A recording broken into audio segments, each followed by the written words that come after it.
Welcome to the series, The Search for Inner Peace by Dr. Gerald Mann. Dr. Mann is the senior pastor at the Riverbend Church in Austin, Texas. Let's join Dr. Mann for more of The Search for Inner Peace.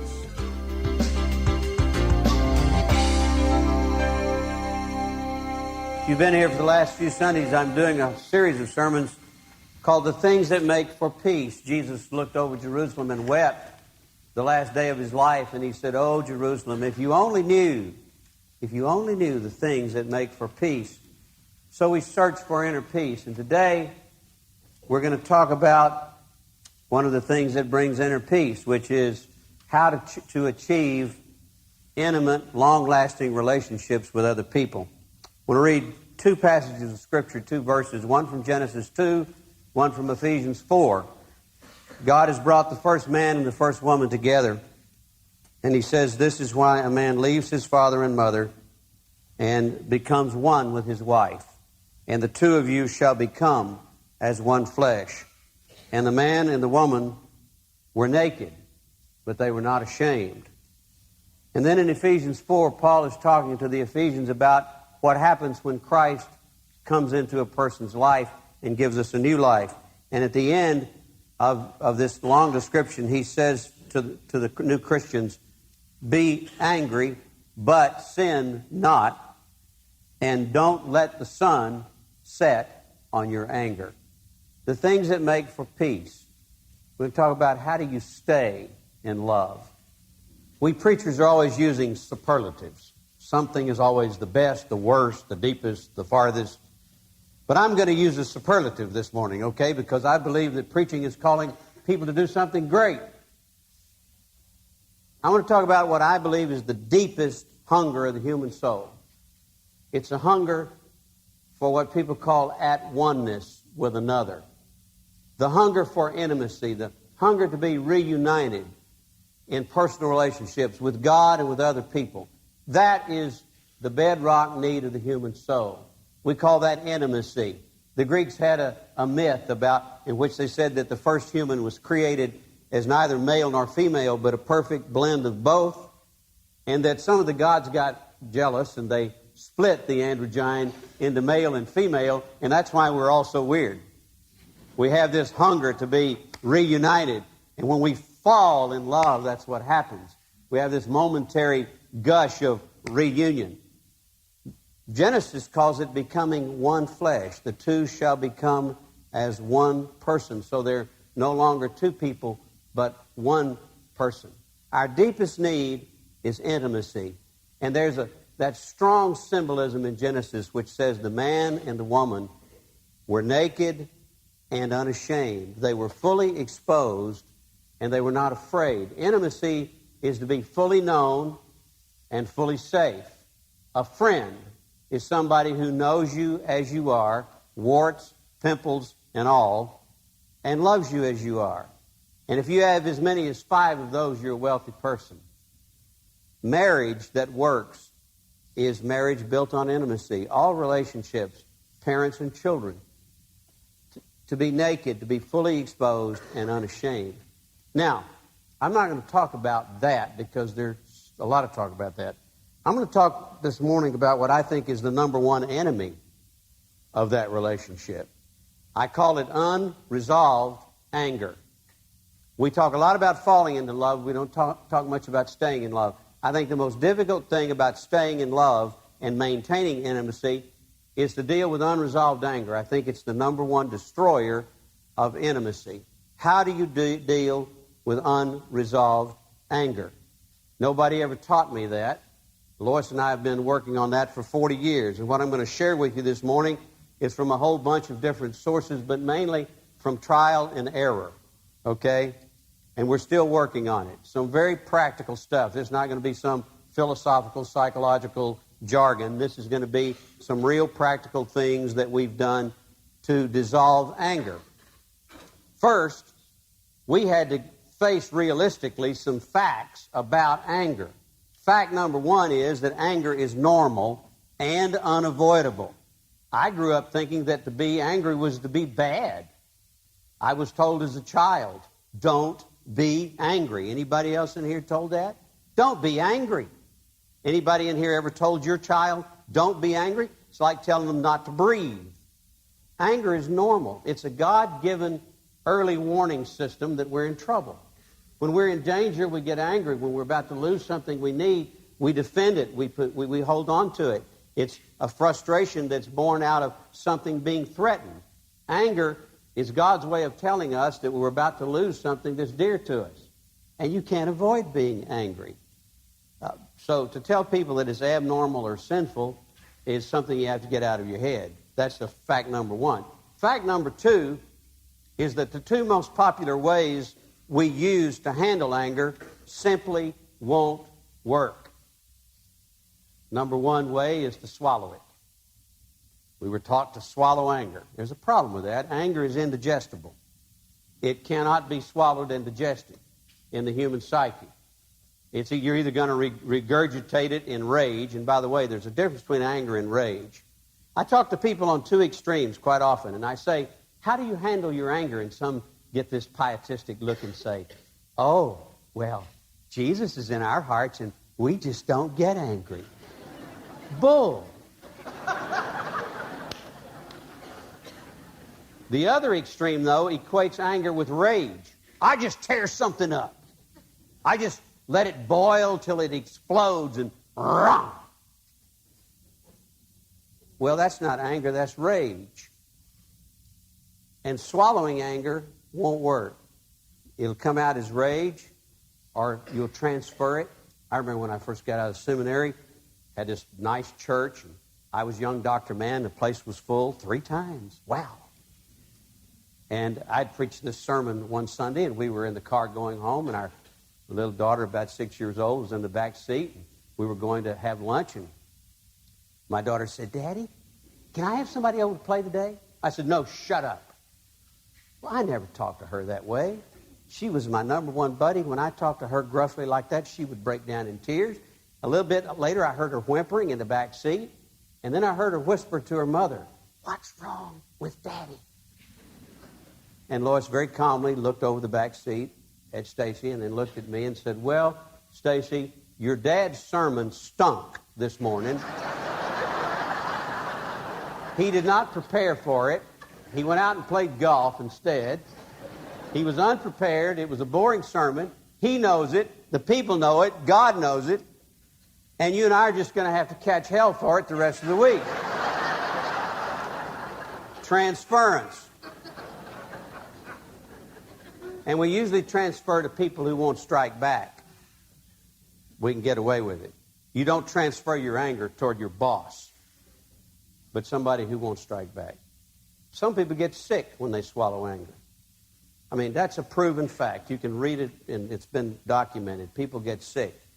Quite often I see in relationships what I call the phenomenon of the low-level hum, where people just have been mad at each other for so long, they've stopped fighting, stopped shouting, and there's just this kind of boiling, seething animosity right below the surface of things. You can see a couple come in to have dinner at a restaurant. They'll grunt at each other 2 or 3 times, and that's all the communication. This is sort of hum. I don't know where I got that. I just sort of made it up, but I think it's real. You cannot swallow anger. Now, when we realize that, we make the second mistake. We use the other technique that won't work, and that's ventilating anger. We were actually taught in the 60s we should vent anger. I went to primal scream therapy one time. Any of you ever done that? Wasn't it fun? They taught you to scream from your diaphragm, like when you're singing from your diaphragm. You start way down here and you just let it gush out. You dwell on all the people you're angry at. There's a problem with that. We know now that creates endorphins. It's like a runner's high. And anything that creates endorphins, you become addicted to it. The more you do it, the more you have to do it. You become a sort of a raging person. And there's another problem with that, and that is you trigger the same thing in the people you're mad at. It's the most destructive thing. You say things you don't mean to say, that can never be unsaid. And so ventilating anger is addictive and destructive, and that doesn't work. What does work? I wrote in my journal, I don't have it anymore because I lost it, but I used to write things to myself, a real silly thing that I hadn't thought of in years till I was preparing this message. I'd been married 6 months, and I had bought into that whole fairy tale story about the prince, the handsome prince, after many trials and tribulations and adventures, marries the lowly kitchen maid, you know. And it's a beautiful story. And then at the end, how does it end? And they lived happily ever after. Well, I bought into that whole deal. I married the most beautiful girl in the class. And after 6 months of marriage, I one day sat down in my private place and I started writing a sequel to what happened to the prince and the kitchen maid after they got married, based on 6 months of experience. I skipped the wedding night, and I went to breakfast the first morning, and he brought her strawberries and cream. She'd never had anything like that. That was what people in his status ate. And he looked across the table at her, and the cream was dripping off her chin. And she was burping regularly because that was her way of telling, from her culture, of telling him how wonderful the strawberries and cream were. And every time she burped, she thought it was a compliment, and he got angrier and angrier, and he diverted attention to an impressionistic painting on the wall of the castle and began to tell her how beautiful it was and how it had form, and she thought that, you know, their puppy had had an accident on the canvas. She couldn't relate. And therein began to accumulate a whole series of differences. And as the months went by, he would criticize her. Her friends would make fun of his tight little pants and his prissy talk. And his friends would make fun of her clumsiness and inability to dress right. And that multiplied, and finally it escalated to where he began to criticize her. And she would cry, and they got into what we call the love-anger cycle, where they would be angry, and then they'd have momentary respites of love, and then they would make up, and then they'd be angry again. And then he moved from criticism to shouting. And she was afraid of that, and finally one day she screwed up the courage to shout back. And they started shouting. And shouting escalated to a point one day where he slapped her, and she went into the stable and cried for hours and came back, and he was asleep, whereupon she took the skillet off the wall and rearranged his face. That was my silly little story, 6 months into marriage. Let me tell you about that silly story. That story was a revelation to me of my inward pain, of not being able to deal with anger. And so Lois and I began to work on some system, some progress, and I'll just share with you four practical things.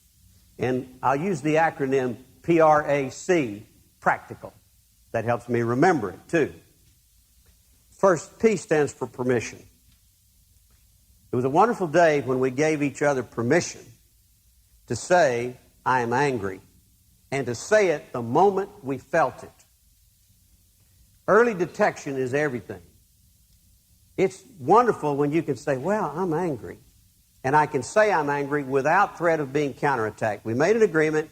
We can say we're angry without being counterattacked. If you gunny sack anger and your mate comes and says, I'm angry at you, by golly, I'm angry at you. No.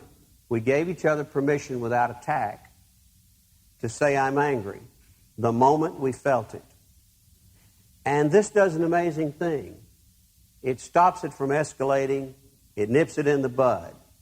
R stands for reconstruction. I'm angry. I want to tell you about it. Okay, let's reconstruct the anger event. When did you get angry? Why did you get angry? Were there some other things going on in your life? What was said? What triggered it? You reconstruct the anger event.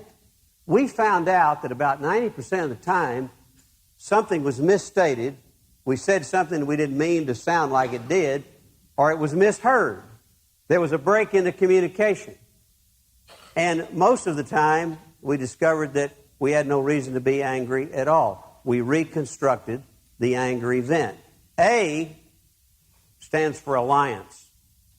We made up our minds that we would form an alliance against the real enemy. What was the real enemy in a relationship? If it's a friendship, a business relationship, a marriage, what is the enemy?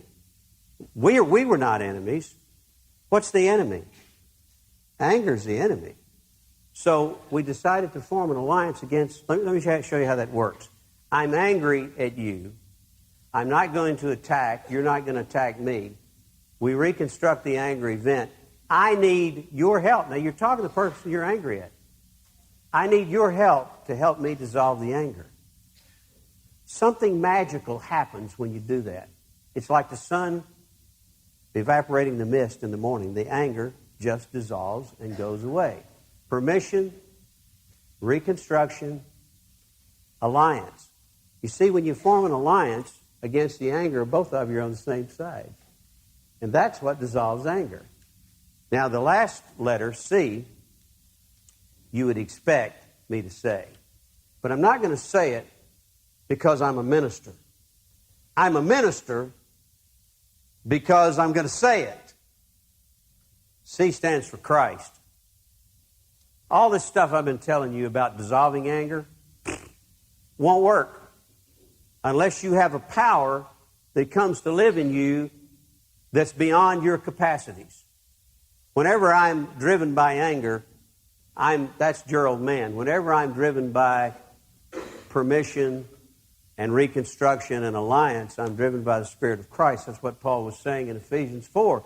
You cannot have a new life and deal with anger without a new power in you. I'm not telling you this because preachers talk that way. I'm telling you this because it works. There are many substitutes for intimacy. I preached this sermon about 4 years ago, and a guy came to me or wrote me a note and said, I've been married 50 years. I'm not a Christian. My wife's not a Christian. And we don't even believe in God. We have a wonderful relationship. And through a series of communications with him, his relationship was a truce. He said, we draw a line. This is my territory and this is hers. And we stay on our sides of the line. That's two well-armed armies. And if you step on the line, we start rattling the sabers. That's not a relationship. There's a kind of a sick, symbiotic relationship that we call intimacy, where we feed off of anger.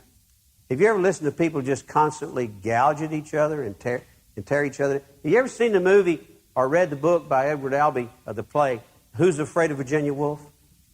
Yeah, you ought to rent that if you're having trouble in your marriage. It is a very careful study in two sick people who stay together so they can feed off of each other's anger. It's an exercise in gouging and biting and dismemberment, where George and Martha, two alcoholics, just eat at each other all the time. And whenever the stress becomes intolerable, they sing this little ditty. When they want to say King's X or I Quit, sings Who's Afraid of Virginia Woolf. And at the climax of the play, Martha is boring in on George, and he is eating back at her. And finally, he reaches his point of stress, and he starts singing Who's Afraid of Virginia Woolf, Who's Afraid of Virginia Woolf. And she says, I am, George. I am. There's a sick kind of symbiotic relationship, a truce. There's another kind of relationship we call an arrangement, where you go do your thing and I'll go do my thing, and we just stay together for the sake of marriage and the kids and convention, and it's cheaper that way, and it's less of a problem. That's not a relationship. At-one-ment with another person only happens when Christ comes to dwell in the relationship. Families who pray together stay together, because when you invite God to the fight, and that's what praying is, you just can't fake it anymore. I remember Lois and I had a big fight one day. It was totally my fault. I was wrong. I've been wrong 99% of the time. 0.9, darling. In fact, I can only remember one time that you were wrong, and I'm not going to mention that ever again. But it was my fault, and we started to fight, and she said, I'm angry at you, and I said, well, let's talk about it. And we started through our process, and it became so painful that after permission, when we got to reconstruction, I said, let's pray. She said, no, you don't. We're not going to let you out that easy. Not going to let you out that easy. We're going to go through the process. You're not going to use prayer as a crutch. You're going to use the presence of God as the glue that welds us back together. I don't know what people do who try to love each other without asking the source of all love, God and our Lord Jesus Christ, to come. So don't go home and practice all this stuff unless you're willing to start in the right place. And the place to start is to invite a power into your life that allows you to love when you couldn't love otherwise. It's okay to be angry. Perfectly normal. Can't keep from it. Don't swallow it. Don't vent it. Create a process where, by the grace of God, you can dissolve it. It is magic.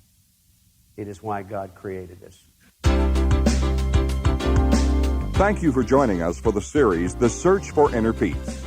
For information on other audio tapes or books by Dr. Gerald Mann, please call 1-800-388-9500 or write to Gerald Mann Ministries, P.O. Box 842-076, Dallas, Texas 75284.